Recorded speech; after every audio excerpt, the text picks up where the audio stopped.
Hi everyone, meteorologist Nathan Kitchens here with your Mr. Quik weather update.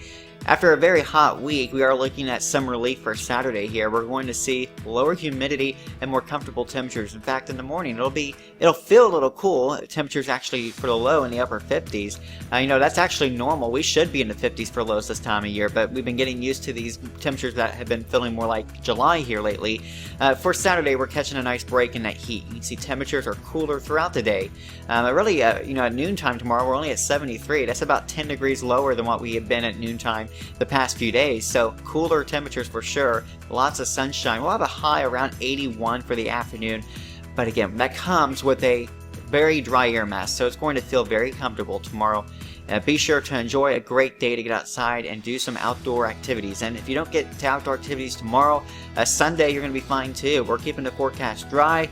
Any chance of any rain stays well north and west of us, it appears. We're going to see temperatures getting warmer Sunday and Monday.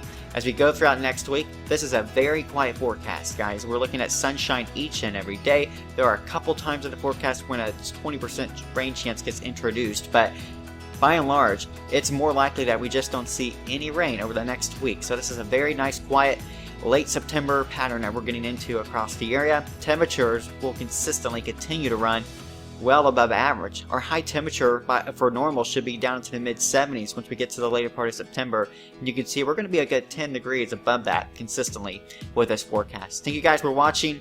Have a great day.